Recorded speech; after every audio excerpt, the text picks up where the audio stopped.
Ысык көлдө такси туристти жана анын 7 жаштагы кызын сабаган. Окуя 20-жыл күнү Бостерде болгон. Бостер айылына такси айдоочусу Санкт-Петербург шаарынан келген 30 жаштагы туристти жана анын 7 жаштагы кызын сабап салган. Бул тууралуу Ысык көл ОИ менен маалымдашты. Билдирмеге караганда ары 29-июлда түшкөн. Жабырлануучу өзүнүн арызында 20-жыл күнү кызы менен Бостер айылынан Чолпон атага баруу үчүн таксиге отурганын жазган. Жолдон айдоочу дагы башка жүргүнчүлөрдү ала баштаган. Турист унааны ылдамыраак айдоону өтүнгөндө ортодо пикир келишпестик жаралган. Ачууланган айдоочу унаасын токтотуп жүргүнчүнү жана анын кызын уруктукмокко алган деп айтылат маалыматта. Кийин таксист аларды ошол жерге таштап кетип калган. Аталган факт боюнча Кылмыш жаза кодексинин 234-берене бейбаштык боюнча кылмыш иши козголуп, тийиштүү соттук медициналык экспертиза дайындалды. Коргоо органдары таксисти колго түшүрүү үчүн атайын иш-чараларды жүргүзүп жатат. Маалымат булагы Спутник KG сайты.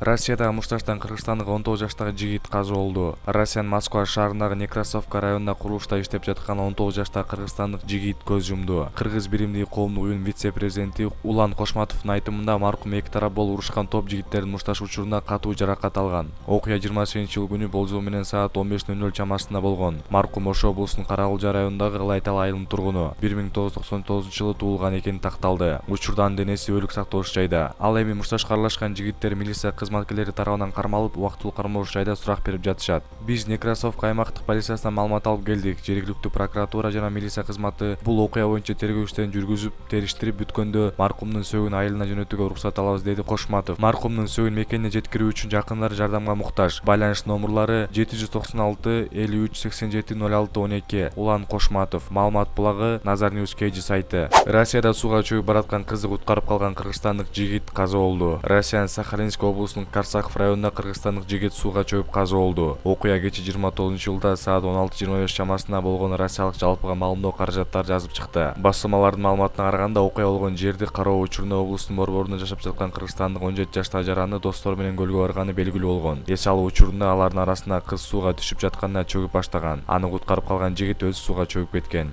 Издөө иштеринин жыйынтыгында жаш жигиттин денеси бүгүн 30-июлда суудан табылды. Учурда окуянын чоо жайы аныкталып, текшерүү иштери жүрүп жатат. Кийинчерээк Кыргыз биримдиги коомдук уюмунун вице-президенти Улан Кошматов билдиргендей, сууга чөккөн жигит Сузак району 2001-жылы туулган тургун экени такталган. Маркум жигиттин сөөгү эртең мекенине жөнөтүлөт. Маалымат булагы Турмуш KG сайты. Карагулжада койчунун короосуна кирген 2 аю 67 баш койду чайнап өлтүрдү. Карагулжа районунда кородогу 67 баш койго 2 аю кол салды. Бул тууралуу Карагулжа райондук жайыт комитетинен билдиришти. Маалым болгондой 22-июлда Карагулжа району Кашка жол айыл аймагында Октябрь айылына караштуу Бештерек жайлоосунда койчу Куштарбек Сабиржан уулунун короосуна 2 аю кирип 67 баш койду чайнап өлтүргөн. Койчу койлорун жеп жаткан аюуларды көрүп, корккондон качып жөнөгөн. Ал жолдон чалынып кетип, колун сындырып алган жана эс-түзүн жоготкон. Кийинчерээк бул окуя боюнча жергиликтүү бийлик жыйын өткөрүп, жайлоого аю түшкөнү тууралуу элге толук маалымат берип, тиешелүү түзүмдөргө аюуларды жайлоодон алыстатуу тапшырмасы берилген. Маалымат булагы Турмуш KG сайты. Араванда 15 жаштагы баланын асынып турган денеси табылды. Араван районунда 15 жаштагы баланын денеси өзү жашаган үйдүн чатырында асынып турган жерден табылды. Бул маалыматты Ош ОИ тастыктап, учурда териштирүү иштери жүргүзүлүп жатканын маалымдады.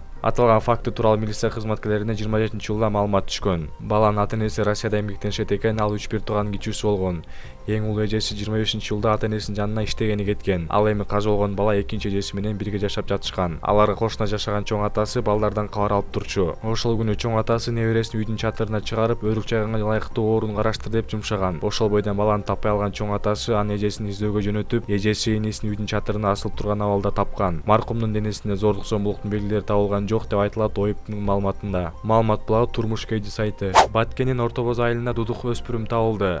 Аты жөнү белгисиз болууда. Кечээ 29-июлда Баткен району Актатыр айыл өкмөтүнө караштуу Орто Боз айылынан 10-12 жаштар чамасындагы өспүрүм жалгыз жүргөн жерден кармалды. Бул тууралуу Баткен ОИПтен билдиришти. Маалыматка караганда, бала саат 21:30 чамасында кармалган. Анын сүйлөө жөндөмү жок болгондуктан ысымын аныктоо бир топ кыйынчылыктарды жаратууда. Өспүрүмдүн бою 135-140 см, чачы кара күрөң, арык чырай. Аталган баланы таанып билгендер болсо 0777 07 15 15 номерлары аркылуу кабарлап койсо болот. Маалымат булагы Турмуш KG сайты.